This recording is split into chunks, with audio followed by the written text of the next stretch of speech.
Welcome back to Casual Bias Rugby. Once again, we've got Tadi, and Tadi, my man, it's a sad Sunday. That's what I'm feeling. Okay, Yeah. we'll get into the game and everything, but welcome back, man. How you been? Depressed.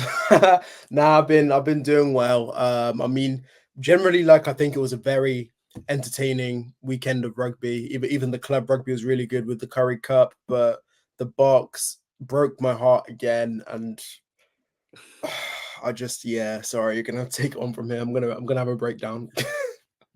Yeah, listen, obviously, I like it when there's like different perspectives and everything, and I've seen a lot of people really pile onto, especially Marnie. Now I've seen a couple of people also stand up for him, like I did. It's just like there was 80 minutes. Okay, my point is purely it was an 80-minute game. We were 17-0 in the lead, 9 to 12 minutes into the game, and for us to even make it a close game from there, you deserve to lose the game, because we kind of just started the game on 17-0. There was no reason for us to go ahead and bottle that game. But our defense was shocking. Marnie should never have been in the position to take a last-minute penalty to actually win the game. Obviously, he should have scored. He should have kicked that. That was an easy kick. We all know he should have kicked that. But he should never have been in that position in the first place. Especially since we know Marnie's not really the greatest kicker. So, I mean, it is what it is. What's your thoughts on that? I'll agree with you with the defense. Lacanio Am probably had defensively, he was so uncharacteristically bad. I was shocked in that 12 role. Maybe it's because he's playing in a different position, and everything that could have went wrong, you know. And just to talk about the Manny Lebok point, he deserves every single piece of slander that is coming his way. And why I will say that is, I agree, right? Rugby is an 80-minute game. You need an 80-minute performance to win 90% of the time. Manny Lebok misses the kick, we lose. Fair enough, right? The issue is Manny Lebok has missed. How many times has Manny Lebok missed crucial kicks for the Boks? So it's not the moment, it's the moments that he's missed those kicks. Now it's compiling into this thing of Manny Lebok is not trustworthy. And yesterday was his redemption game, and he failed again. So I don't know how you can defend him. Yeah. The big thing that I've called for is I wanted to see Marnie playing that 10 jersey, and I wanted to see Andre playing the 12 jersey. Okay? Just to take the kicking duties away from Marnie. Because I'm not shy in terms of saying Marnie's not a good kicker. I don't want him to kick for the Stormers. I don't want him to kick for the Springboks, right? I kind of see it the same way. Do you remember when Bowden Barrett, right, started missing kicks in his prime? Yeah. They didn't call for Bowden Barrett to get dropped. They called for a different kicker. They just asked Johnny Barrett take over the kicking duties, or put Bowden Barrett at, for instance, 15 and Richie Mwanga goes, or Damien McKenzie, whatever, right? Just they're different kickers. Why don't we do the same? You know, like when Chesman Colby plays, he's more reliable as a kicker. Like, obviously, he's a winger, right? Usually it's your 10. But it's not something crazy to have a different player take the kicking duties when you know Marnie struggles. Marnie, in my opinion, is our best 10. When he came onto the field, you just saw how he controlled the game. His kicks out of hand were on point every single time. He's got a rocket pass. If Fussy didn't knock that ball 2 meters out, we would be talking about Marnie's playmaking instead of his one bad kick. He puts Fussy, he drags in two players, pops the ball, Fussy knocks it. Fussy would have scored there. We wouldn't have been speaking about Marnie Lebok's kicking, because he's just so good of a player. He understands the role as a 10. You look at France. No one's expecting Jalibert to kick. He's a 10. He doesn't kick for his club. He doesn't kick for his international team, because they've got a reliable other kicker. We've got reliable other kickers, but we obviously don't play them every single game, you know? So instead of being fixated on Marnie has to have the kicking duties, what about we look at all the different countries that don't have their 10 kicking, take a note from that and say, okay, well, let's just try some other kickers, you know? Because they obviously all of them try to kick as well. But I get what you mean. It's moments. But he's a brilliant player, and I think people are slandering him for a kick that he missed. But how many lineouts did we miss? 5 meters out in their 22, right? How many try scoring opportunities were we close to where we knocked the ball? You know, everyone had a shocking game. How many tackles did we miss? We were 17-0 in the lead. You know, like Mani should have kicked it. But the full team was blasphemous. It was a blasphemous performance. I just think with Mani, like my worry for him is his confidence shot. Can he recover from this now? And he's not young, remember. We have guys like Sasha coming up. Sasha, for me, is the substantive 10 for the box. And I'm just going to slightly switch it now, like what you're talking about. Just the general team performance, right? Because Manny Libok was one aspect, right? He missed a kick. Game should have been won before then, arguably. Is that the worst Buck performance probably since... I'm trying to remember since when. How bad were we? In a long time, yeah. It looked like it's going to be the best Buck performance in a long time until we played this beautiful running rugby, and then they scored one try, very good try from Argentina. I'm not taking anything away from them. They were very good, right? They were good, yeah. They really capitalized on the things and on the things that we did wrong, and they slaughtered us, right? But as a performance, I'm looking at our players, right, individually. Ruan Orkier is an absolute workhorse. People talk about him as a like-for-like replacement with Franco Morster. He had a shocker yesterday, right? Yeah. I love these guys. I love these guys. I love and praise them all the time. But if we want to call out Mani Libok for his kicking, Ruan Orkier felt like he missed about 10 tackles. Marco van Staden felt like he missed about 10 tackles. Yeah. Malcolm Marks, who we all love, had about a 50% line-out rate, right? Whether it was him throwing in like shit or our jumpers or him not finding the jumpers or them having miscommunication, that is his responsibility. Yeah. Lucanio and Jesse Kriel, we all love them as center pairing, right? Terrible. But playing 2 13s, we look defensively vulnerable. That is their job. They lead the defensive line. Apelile Fassi, everyone talks about his moments. He was absolutely dog shit yesterday. What was he doing? Like he was nowhere. We talk about his hands. He didn't catch the ball, and then literally got a yellow card as well. You know, Kurtley Orense, we all love Kurtley Orense. He had a quiet game. Mapimpi was the better winger of the two, and Mapimpi wasn't great in my opinion. Yeah. Right? So we call out Mani because people don't like Mani. Kobus Reinach, up and down once again, you know. So people want to call out Mani Libok for 2 mistakes that he made, right? Because he kicked the ball dead as well. Okay. But other than that, he was pretty sound in my opinion. Where other guys, they didn't pitch up. There's a bunch of favoritism that we don't want to call out the other players. But I'm not going to sit here and be a flip-flop and say, oh, it's all doom and gloom and we're going to lose next week. And it's not panic station, okay? Yeah. I think this game literally showcased how much Damian Dialinde is worth for us as that inside center, defensively and at the breakdown. We saw how vital Peter Steph du Toit is for us. We saw how vital, for instance, Willie Leroux even is in terms of, Willie doesn't do all the tackling, but he understands the game defensively. He can organize us better. Fassi looked lost in defense. He looked like he's nowhere to be found, you know. So it's not all doom and gloom. I am still pretty convinced that and confident that we'll win the rugby championship. Obviously, the final game is being played here. Just makes it obviously a bit tighter, and it's not a nice feeling to lose. But I think we'll take some positives from the loss as well. And obviously, Argentina, massive congratulations to them. There is loads of players in that team who yesterday kind of highlighted to me the future of their Springbok career. I mean, and you said it as well, guys like Mapimpi, Lekanyo Am, I'm trying to think back, when did he really, and I'm not turning on the players, it was just observations I made. When did Lekanyo Am really have a standout game for the Boks? He was phenomenal 2 years ago, but the injuries, I think, for me, watching him, he didn't seem like his normal self. And I think what you were saying about the value of some of the players in the Boks and how flat we look without them, the intensity a guy like Peter Steph du Toit brings, the work rate, he makes everybody else look subpar. Willie Leroux, again, he gets loads of slander, like what you were saying, but his creativity from the backfield is second to none. I don't know how Afalele Fassi is still getting chances upon chances upon chances. And I don't know how, because he hasn't impressed me. Yeah. The thing with Fassi is he's like, Willy's pretty, like, the Willy performances doesn't really stand out, right? Like, it's always, he just does his job and he does it almost effortlessly. But then somehow he racks up the most assists of any player, right? Like, that's just the Willy effect. Like, it's never this thing, I'm going to step past 15 players or whatever. Willie doesn't do that. Fussy does that, so it's this moment thing. So people see it and they're like, oh, well, Willie would never be able to do that. But then you look at some of the crazy passes and stuff that Willie does. Fussy could never do that. Fussy's very, very moments. But the thing is, we all know the moment Damian Willemse comes back, that 15 jersey is his. Yeah. Like, we all know it. Yeah. So we're just kind of waiting for that to happen once again. But yeah, as you mentioned, we're not turning on the players.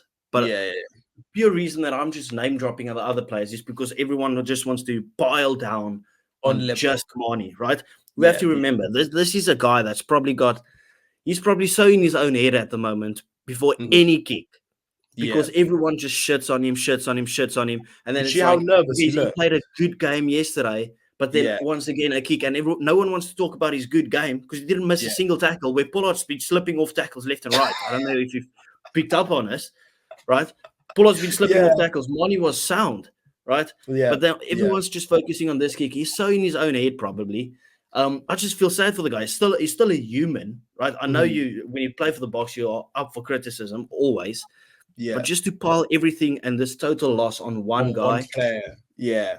Yeah. And mate, the way he looked before the kick, you could see the nervous. Like I couldn't look because I saw like the fear in his eyes going up for that kick. And I just think it's like what you were saying. We're annoyed about the loss, and we're not annoyed because we hate the players. We're just annoyed because we kind of want consistency from the boys. I mean, it's been about a year since the World Cup when we've lost the #1 ranking.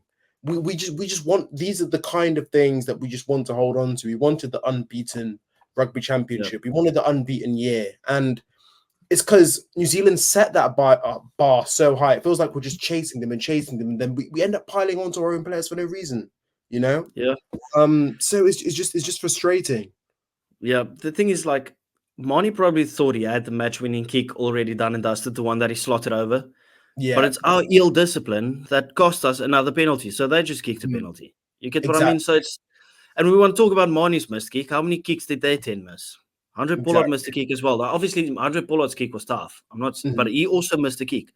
Their 10 missed a bunch of kicks. Like, it's normal to miss a kick. Yeah, Mani's one was a sitter compared to some of the others. But that Albinose, he missed 2 sitters, if I'm not mistaken, which was just like, I don't know how he missed this.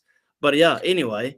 Well, we'll give Argentina praise is, I think they scored 4 tries against us, and I don't think any team this year's scored more tries against us in a single game. And every single opportunity they had, they took it. I mean, give Argentina a broken field, and they will 9 times out of 10 score. They're just so good in those erratic situations.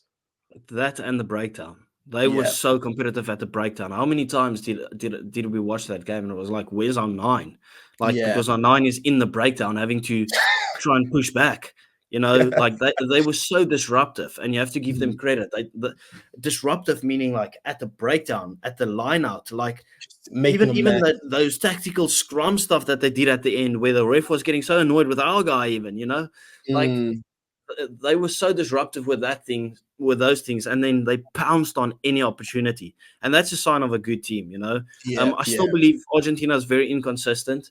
Because they've put up a good performance and then a bad performance against every single team. If they can consistently play like they played yesterday, or that they played in that second half against Australia, they could be a very, very threatening team. Crazy team. Yeah, exactly. But anyway, that wraps it up for the Springboks game. Did you manage to keep an eye on the Bledisloe Cup game? About one eye. The other one was shut, sleeping. What's happened? I mean, New Zealand is almost the exact same as our game, but obviously New Zealand held on to that lead. Like, scored 2 or 3 times early doors, early doors. And Australia, never say die attitude. Fraser McWright, a Lucy, kicked it 22-22. Bro, it was crazy. Absolute boot from him. And I think I'll give Australia credit and say it's probably the second best bit of rugby they played this year. And to be fair, they seem to now be at least, making games contestable. I'll give them credit and say, you know what, that they're putting up a fight. But from New Zealand, for me, it's it's still worrying. The fact that this is a team they should be beating by 40, 50 points. I think it should have been a massacre, and they can't do it. But I don't know if like it didn't even feel like the All Blacks were trash. You know, they weren't great by any standards, but they weren't great at all. You know, and the Wallabies really showed some fighting spirit.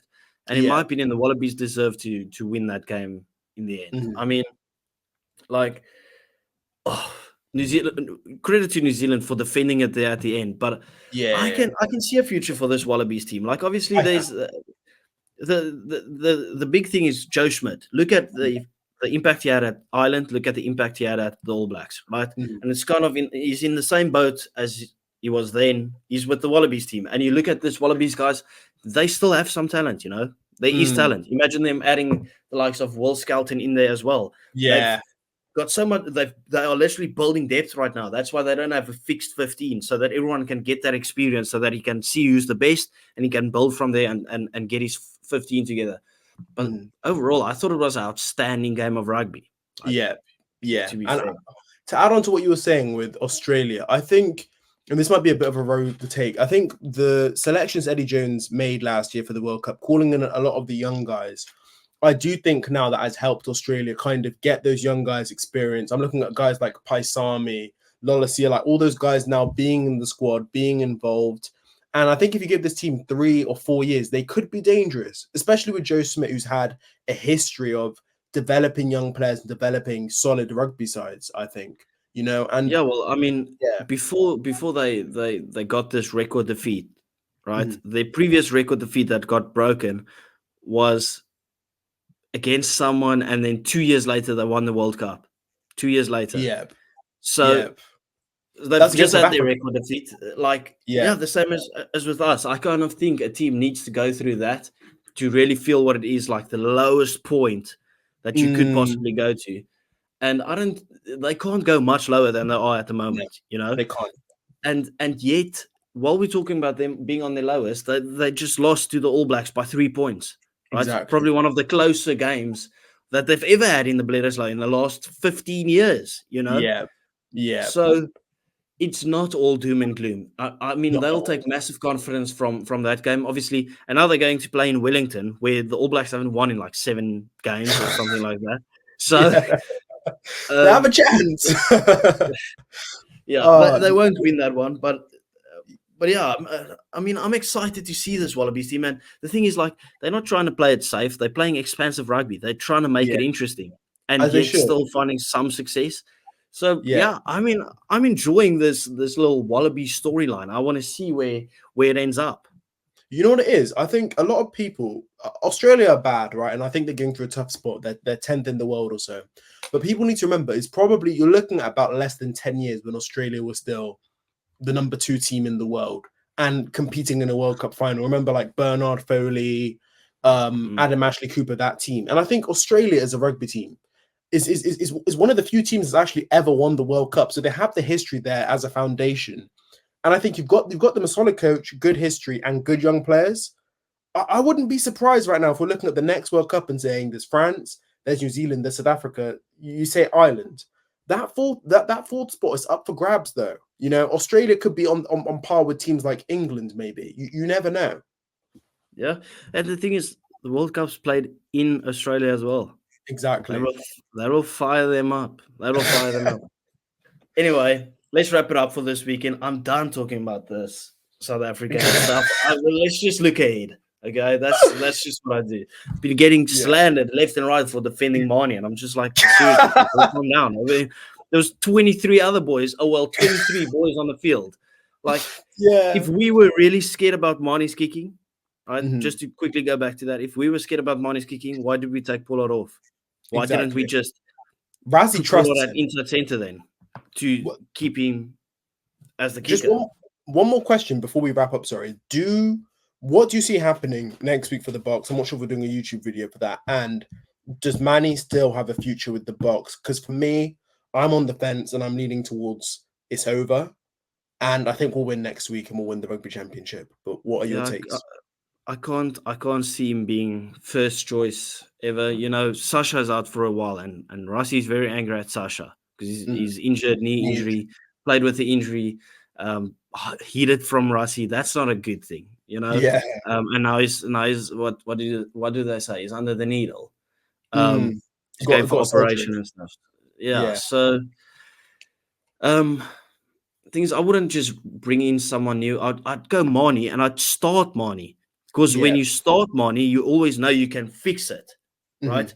Thing is, we took Pollard off knowing, okay, well, it might come down to a kick and brought on Marnie.